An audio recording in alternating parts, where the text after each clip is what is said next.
Shalom Reach Generation, bagaimana kabarnya hari ini? Ya, sebelum kita memulai ibadah kita saat ini, kita mau sama-sama tundukkan kepala kita. Mari kita memulai ibadah kita saat ini. Kita awali dengan pertolongan datangnya dari Allah Bapa yang menciptakan langit dan bumi, serta cinta kasih Yesus Kristus, persekutuan dengan Roh Kudus, akan memimpin ibadah kita dari awal hingga akhirnya. Amin. Silakan mengambil waktu teduh teman-teman sekalian. Enjoy the worship. Nats panggilan beribadah pada hari ini terambil dari Mazmur 135 ayatnya yang ketiga. Pujilah Tuhan sebab Tuhan itu baik.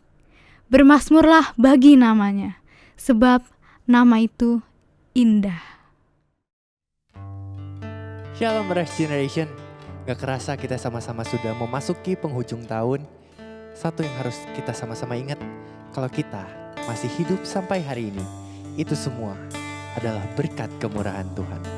Kita sama-sama mau masuk ke hadirat Tuhan, kita katakan berkat kemurahan. Kau hiasi kehidupanku dengan kemurahan-Mu. Kau rancangkan masa depanku penuh dengan harapan. Aku ada saat ini, semuanya karena kasih-Mu. Aku hidup hari ini, semua berkat kemurahan-Mu. Terima kasih Yesus, Engkau sangat baik, teramat baik bagiku.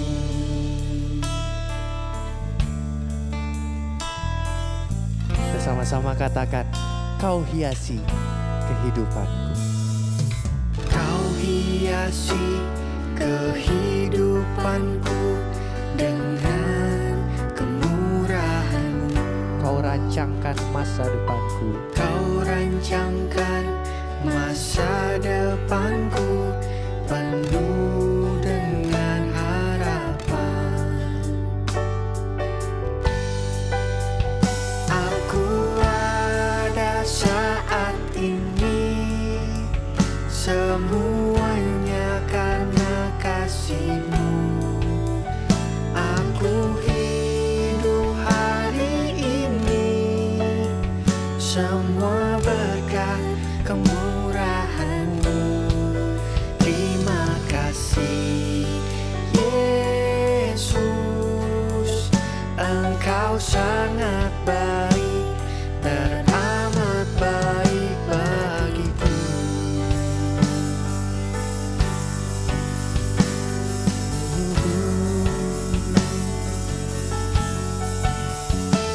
Kau baik.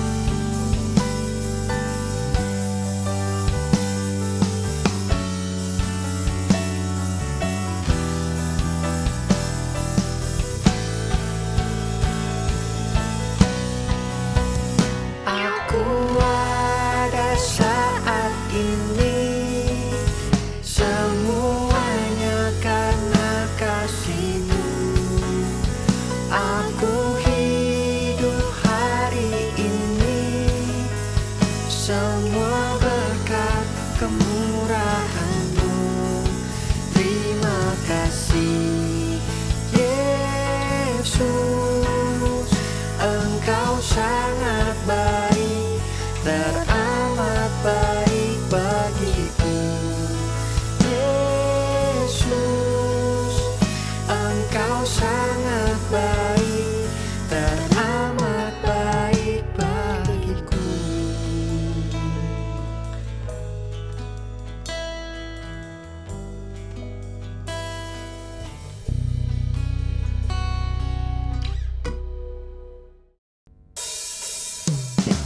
Tuhan sudah memberikan kita kesehatan, kesempatan.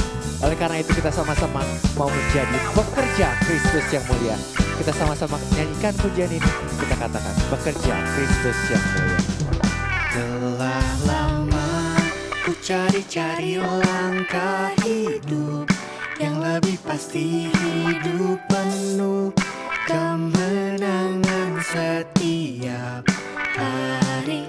Suatu saat Yesus panggilku menjadi pekerja, melayani, jadi saksi bagi Dia. Bukan sembarang bekerja. Lalala, Yesusku luar biasa. Lalala, Dia Raja segala raja. Memanggilku menuai ladangnya, hanya anugerah semata. Lalala, aku dipakai olehnya.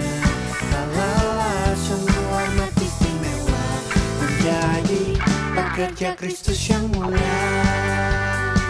Telah lama ku cari-cari langkah hidup yang lebih pasti, hidup penuh kemenangan setiap hari.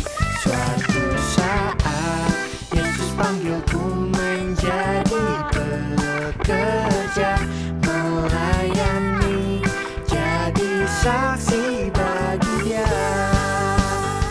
Bukan sembarang pekerja, Yesusku luar biasa.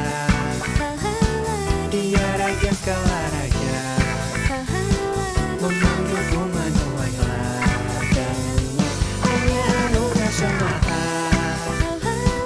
Aku dipakai olehnya, sungguh amat istimewa, menjadi pekerja Kristus yang mulia. Bukan sembarang pekerja, Yesusku luar biasa. Dia Raja segala raja, memanggilku menuai ladangnya, hanya anugerah semata. Aku dipakai olehnya, sungguh amat istimewa, menjadi pekerja Kristus yang mulia. Sungguh amat istimewa, menjadi pekerja Kristus yang mulia.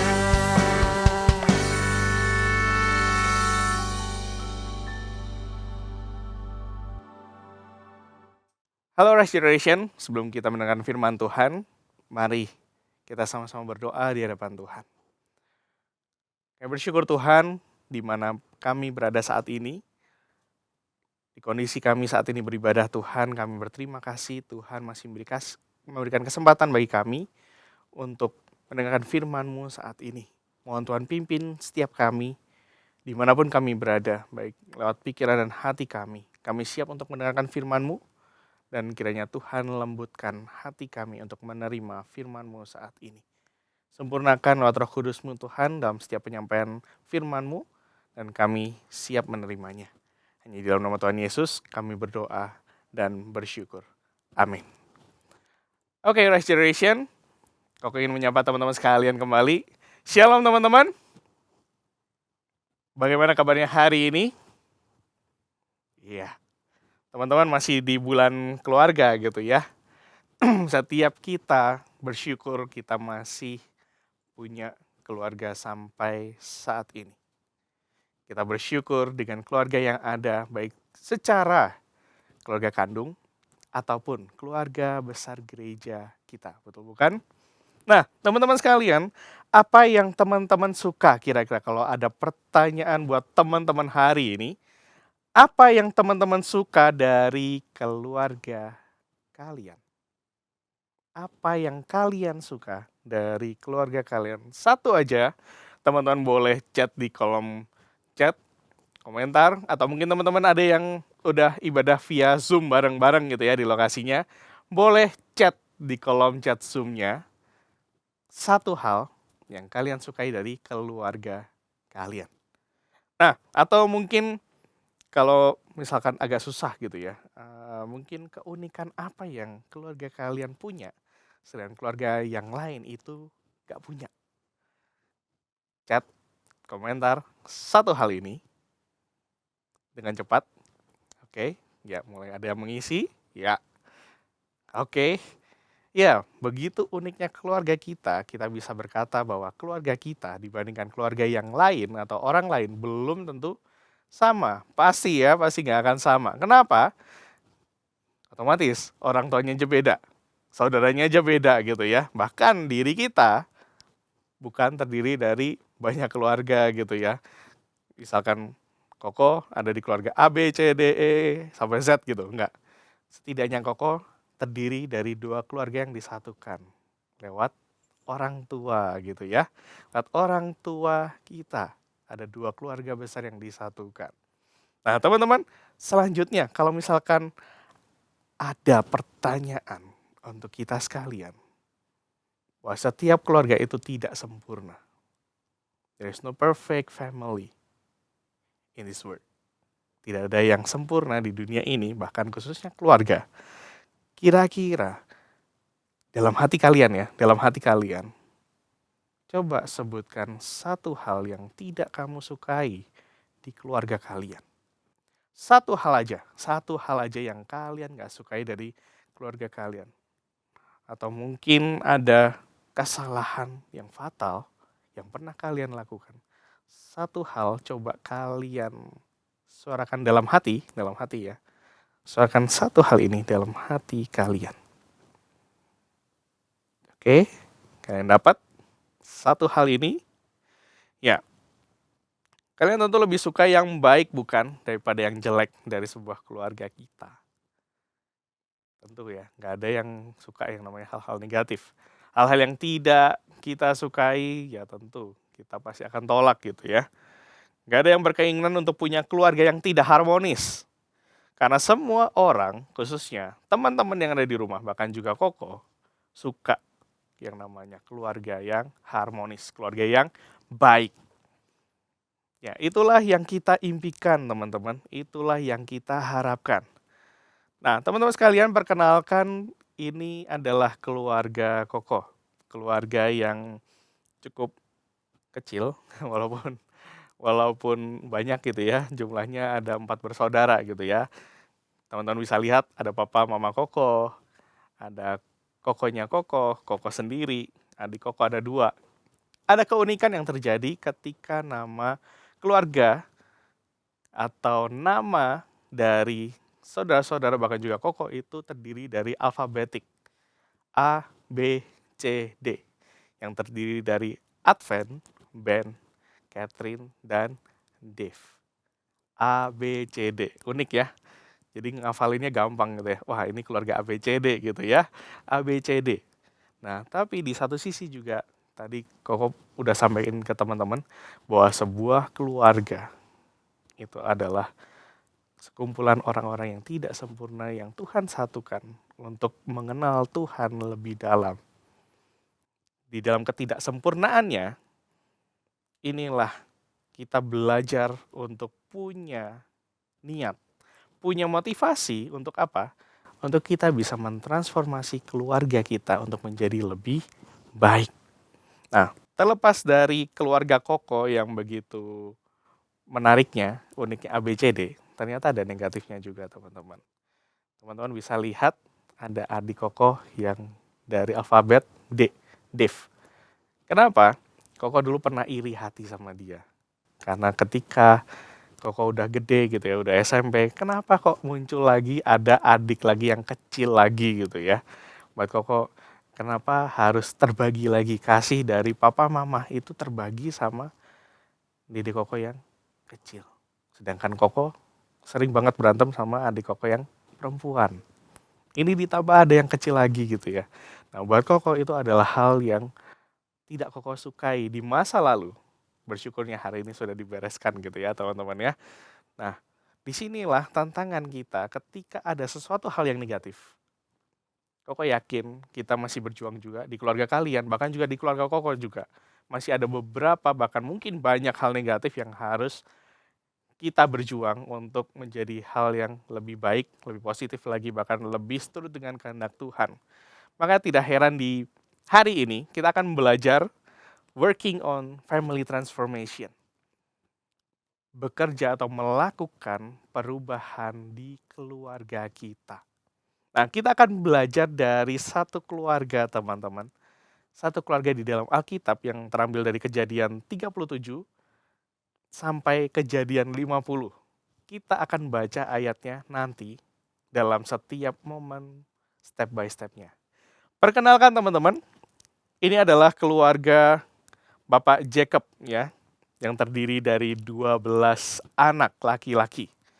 Dan teman-teman tentu kenal Bapak Jacob atau Bapak Yakub punya istri 2 dengan gundiknya masing-masing 1, jadi totalnya ada 4 wanita yang menjadi ibu dari anak-anak Bapak Jacob ini. Dan hal yang unik dari keluarga Bapak Jacob ini adalah anak-anaknya nanti akan menjadi pewaris dari keturunan Israel. Cikal bakal dari bangsa Israel yang besar. Nah, namun di satu sisi yang lain, selain hal yang positif tadi, ada hal yang indah bahwa anak-anaknya akan menjadi pewaris sebuah bangsa yang besar. Namun apa dikata, Bapak Jacob ini ternyata punya anak emas dalam keluarganya. Yaitu siapa? Iya, Joseph atau Yusuf. Hal inilah muncul rasa iri hati teman-teman dalam keluarga Bapak Jacob, bahkan Joseph bersaudara gitu ya ibaratnya. Joseph bersaudara. Dalam Kejadian 37 ayat 11 dinyatakan, maka iri hatilah saudara-saudaranya kepadanya, tetapi ayahnya menyimpan hal itu dalam hatinya. Bayangkan teman-teman, dalam ayat Kejadian 37 ayat 11 ini, dikatakan, maka iri hatilah saudara-saudaranya. Anak-anaknya saling iri hati. Mungkin teman-teman punya saudara gitu ya, wah kok dia dikasih mainan atau mungkin dikasih hadiah, kok gua enggak gitu ya. Pengen gitu, pengen.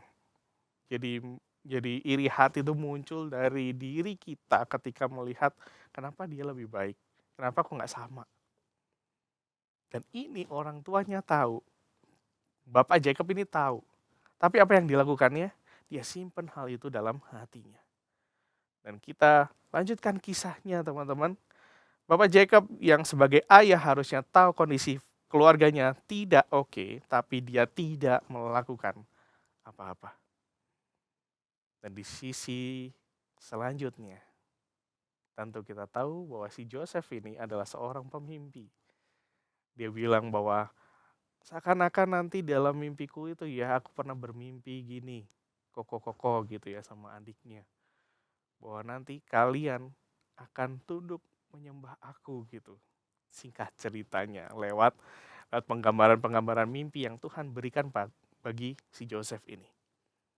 Dan tentu kita tahu cerita selanjutnya teman-teman, bahwa si Joseph ini pada akhirnya akibat kekacauan keluarga ini, saudara-saudara Joseph ini mengurungnya di sebuah sumur lalu menjualnya ke pedagang Mesir. Bayangkan guys, kalau kalian berantem sama saudara kalian, seenggaknya kalian gak jual saudara kalian kan, bener gak? Seenggaknya kalian mungkin berantem, tensi tinggi, suara tinggi, lalu pada akhirnya kalian akan saling minta maaf, saling memaafkan. Karena apa? You still love him or her. Kalian masih mengasihi dia sebagai saudara. Kalian masih menganggap dia sebagai saudara kandungmu, darah dagingmu yang sama dalam kesatuan keluarga. Walaupun nyebelin bukan saudara kita, benar gak? Nyebelin kan? Nyebelin banget tentunya ya. Nah, teman-teman sekalian, ampuni mereka ya kalau nyebelin banget gitu ya. Nah, kita lanjutkan. Kita tahu Joseph itu setelah dijual ke pedagang Mesir, singkat cerita, memang nasib gitu ya. Dia ditipu, bahkan ibaratnya seperti dihasut oleh majikannya sendiri. Lalu Joseph masuk penjara. Namun dalam pembentukan Tuhan, Joseph tetap takut akan Tuhan. Bahkan tatkala diperhadapkan ke Raja Firaun, Tuhan menjaga Joseph dengan membantu dia mengartikan mimpi Raja Firaun pada saat itu. Dan singkat cerita kita tahu Joseph diangkat menjadi penguasa kedua atas Mesir. Nah, yang menariknya dari kisah keluarga Bapak Jacob ini tidak berhenti ketika Joseph itu jadi penguasa kedua di Mesir. Joseph mulai menyadari bahwa mimpi yang diberikan Tuhan dalam sebuah blueprint yang gak jelas mungkin ketika dia dapatkan pada masa mudanya, ketika dia menguasai sebagai penguasa kedua di Mesir, dia mulai sadar, oh ternyata ini maksud mimpi yang Tuhan beri ketika dia masih muda. Dan di momen itu, Joseph sebenarnya punya kesempatan untuk apa? Revenge gitu ya, balas dendam ke saudara-saudaranya. Bayangkan saudara-saudaranya udah jahat gitu kan, udah buang dia ke sumur, dijual lagi dianya gitu ya. Ibaratnya kalau kalian udah benar-benar dijahatin saudara sendiri, bahkan dilecehkan gitu, tentu kalian pasti akan emosi, bahkan marah. Bahkan kalau bisa bilang apa? Tuhan kutuk orang ini. Tapi apa yang dilakukan oleh Joseph? Dia tidak melakukan pembalasan, teman-teman. Malah Joseph memakai momen balas dendam ini diganti dengan momen untuk memulihkan keluarganya yang tadinya benar-benar chaos, benar-benar kacau menjadi setidaknya mengenal arti pengampunan. Di dalam Kejadian 45 ayat yang ke-6 sampai yang ke-7 berbunyi demikian. Karena telah 2 tahun ada kelaparan dalam negeri ini, dan selama 5 tahun lagi orang tidak akan membajak atau menuai. Maka Allah telah menyuruh aku mendahului kamu untuk menjamin kelanjutan keturunanmu di bumi ini, dan untuk memelihara hidupmu sehingga sebagian besar daripadamu tertolong. Yosef tahu ketika dia harus ada di Mesir lebih dulu daripada saudara-saudaranya mengalami kelaparan pada saat itu, teman-teman. Dia tahu blueprint yang Tuhan kasih lihat mimpinya di masa muda. Dan singkat ceritanya dilanjutkan dalam Kejadian 50 ayat 19 sampai 21. Di situ Tuhan sudah memanggil pulang Bapak Jacob. Bapak Jacob sudah meninggal pada saat itu di dalam Kejadian 50, dan ada ketakutan dari saudara-saudara Joseph. Jangan-jangan ketika Bapak Jacob udah nggak ada, Joseph nih mulai menunjukkan taringnya, dan saudara-saudaranya begitu takut dan menghadirkan dirinya kepada Joseph untuk meminta ampun pada saat itu supaya tidak terjadi pembantaian dalam pikiran saudara-saudaranya. Tapi di sisi lain ternyata Joseph berpikiran yang lain, teman-teman. Kita bisa baca di dalam Kejadian 50 ayat 19 sampai 21. Tetapi Yusuf berkata kepada mereka, saudara-saudara yang takut kalau Joseph itu membalaskan kejahatan dari saudara-saudaranya, Yosef bilang, janganlah takut. Sebab aku inikah pengganti Allah. Maksud Yosef adalah, aku ini Tuhan gitu yang berhak menghukum kalian. Memang kamu telah mereka-rekakan yang jahat terhadap aku. Tetapi Allah telah mereka-rekakannya untuk kebaikan. Hebat bukan Yosef? Dan dilanjutkan lagi, dengan maksud melakukan seperti yang terjadi sekarang ini, yang memelihara hidup suatu bangsa yang besar. Yosef tahu kapasitasnya dia. Yosef tahu Tuhan mau apa dalam hidupnya dia. Kenapa dia harus ada di sumur, kenapa dia harus dijual ke pedagang Mesir, bahkan dia harus jadi budak, jadi seorang narapidana, dan bahkan Tuhan izinkan dia jadi penguasa kedua di Mesir. Yosef tahu ada hal yang indah yang Tuhan siapkan bagi dia dalam hidup dia, bahkan tidak hanya untuk dia tapi untuk mentransformasi keluarga Joseph, bahkan juga Bapak Jacob tadi. Nah, teman-teman sekalian, apa yang bisa kita pelajari dari satu keluarga yang jauh dari kata harmonis ini ya, teman-teman? Apa yang kita bisa pelajari? Yang pertama, munculkan hal positif. Karena tidak ada untungnya ketika ada hal negatif di dalam diri sebuah anggota keluarga. Baik iri, dendam, kebencian, kesalahan yang dipendam, atau mungkin amarah yang dipendam, itu tidak ada faedahnya, tidak ada baiknya, teman-teman. Lewat keluarga Bapak Jacob ini kita bisa belajar munculkan hal positif. Bukan membalas, tetapi mengampuni. Bukankah itu yang diajarkan oleh Tuhan kita Yesus Kristus? Janganlah membalas musuhmu, tetapi doakan dia. Supaya balasan itu kiranya Tuhanlah yang melakukannya, bukan kita. Munculkan hal positif dalam keluargamu. Lalu yang kedua teman-teman, apa yang dilakukan oleh Joseph? Yaitu takut akan Tuhan. Kita harus pelajari juga dalam keluarga kita. Supaya setiap apa yang kita lakukan, apa yang kita pikirkan, apa yang kita rasakan, apa yang kita kejar, itu seturut dengan apa yang Tuhan kehendaki. Untuk setiap tutur kata kita tidak sekedar mengecap, tetapi kita tahu ada pribadi yang melihat, yang mengendalikan hidup kita. Takutlah akan Tuhan, teman-teman. Lalu bagian yang terakhir, lakukan bagian kita menurut kapasitas kita, menurut setiap kemampuan kita. Tentu Koko tidak akan meminta teman-teman untuk kamu jadi penguasa dulu baru bisa menguasai keluargamu. Enggak. Bagi teman-teman yang masih SMP, jangan khawatir. Jikalau hari ini keluargamu dalam kondisi yang sedang tidak dalam keharmonisan, setidaknya ungkapkan hal-hal yang positif. Lakukan kapasitasmu lewat belajar, lewat rajin, untuk membantu orang tuamu di rumah dan tidak membantah untuk setiap apa yang orang tuamu katakan. Setidaknya itu sudah menolong kamu, bahkan kamu sudah melakukan apa yang menjadi bagian kamu di keluarga ini. Dan buat teman-teman secara keseluruhan baik SMP, SMA maupun yang teman-teman udah kuliah, kadang-kala kita benci dengan keluarga kita. Kita merasa keluarga yang lain lebih baik daripada kita.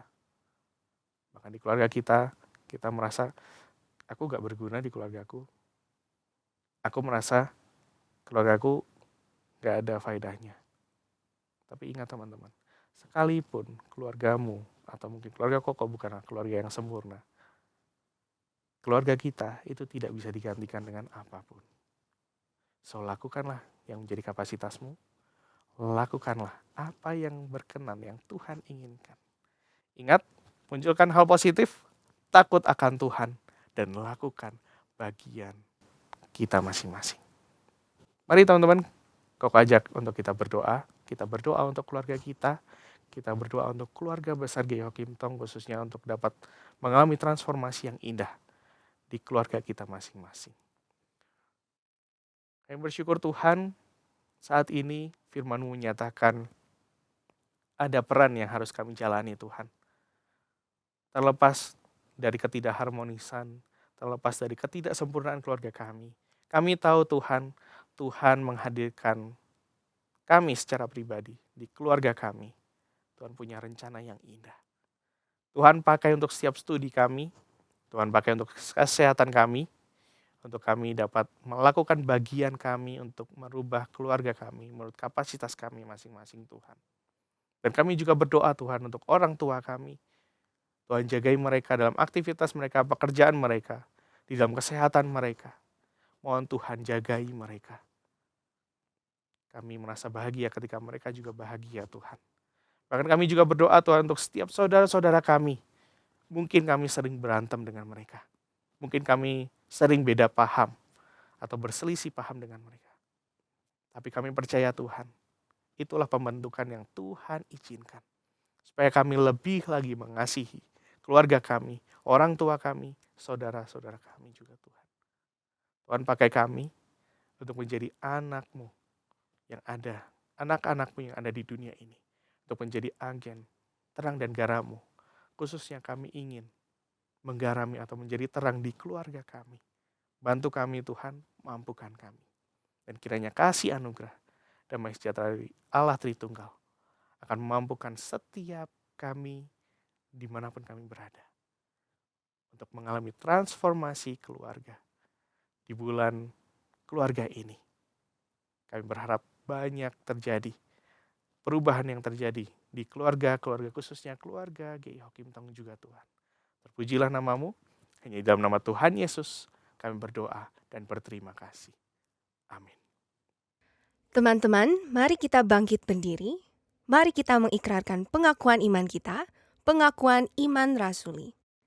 Aku percaya kepada Allah, Bapa yang Maha Kuasa, Khalik langit dan bumi, dan kepada Yesus Kristus anaknya yang tunggal Tuhan kita, yang dikandung daripada Roh Kudus, lahir dari anak darah Maria, yang menderita sengsara di bawah pemerintahan Pontius Pilatus, disalibkan, mati dan dikuburkan, turun ke dalam kerajaan maut, pada hari yang ketiga bangkit pula dari antara orang mati, naik ke surga, duduk di sebelah kanan Allah, Bapa yang Maha Kuasa. Dan dari sana ia akan datang untuk menghakimi orang yang hidup dan yang mati. Aku percaya kepada Roh Kudus, gereja yang kudus dan am, persekutuan orang kudus, pengampunan dosa, kebangkitan orang mati, dan hidup yang kekal. Amin. Silahkan duduk. Mari kita memberikan yang terbaik melalui persembahan kita minggu ini. Teman-teman bisa memberikan persembahan melalui QR Code yang tertera pada layar teman-teman.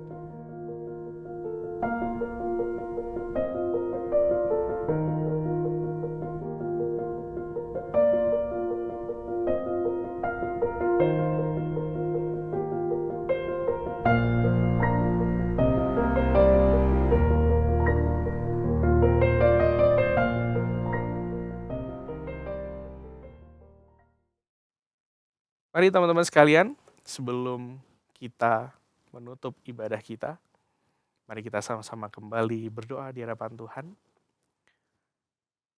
Ya Tuhan, kami bersyukur untuk ibadah yang telah berjalan dengan baik. Mohon Tuhan berkati untuk setiap para pelayan yang sudah membantu kami dalam beribadah. Bahkan Tuhan berkati juga untuk setiap kami yang sudah beribadah Tuhan. Dan kami berterima kasih untuk ibadah hari ini. Ingatkan kami Tuhan untuk selalu menghadirkan hal positif dalam keluarga kami. Takut akan Tuhan. Bahkan melakukan bagian kami masing-masing. Dan kiranya terjadilah perubahan yang baik di setiap keluarga kami. Dan kami ingin mohon berkat-Mu Tuhan sebelum kami menyudahi ibadah ini. Kiranya kasih, anugerah, damai sejahtera dari Allah yang menciptakan langit dan bumi, cinta kasih Yesus Kristus, dan persekutuan dengan Roh Kudus akan memberkati teman-teman sekalian dimanapun kalian berada dari hari ini sampai Kristus datang kedua kalinya. Amin.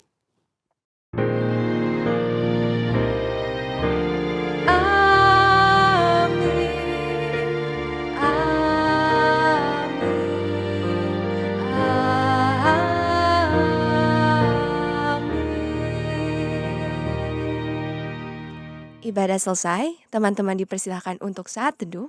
Tuhan Yesus memberkati. Shalom Rise Generation, bersyukur kalau kita boleh menikmati ibadah hari ini, penyembahan kita kepada Tuhan. Jangan lupa minggu depan adalah minggu terakhir di bulan ini. So tetap pantengin sosial media kita, khususnya juga lewat ibadah Rise Generation di jam tayang yang sama, di YouTube channel yang sama. Setelah ini mari kita berikan persembahan yang terbaik untuk Tuhan kita via QR Code maupun juga via bank transfer. Dan terus mengikuti Rise Daily Devotion setiap hari untuk memperlengkapi kita dalam saat teduh. Dan sama-sama kita enjoy menikmati berkat Tuhan lewat keluarga kita, lewat rangkaian 30 Days Challenge yang tersisa sekitar 1 minggu lagi. Dan terus mengikuti setiap pergumulan gereja kita, mengikuti, mendoakan, dan sama-sama berjuang lewat studi kita di sekolah kita dan di perkuliahan kita masing-masing. Sampai jumpa minggu depan, di minggu yang terakhir di bulan ini. Rise Generation, Rise for Him.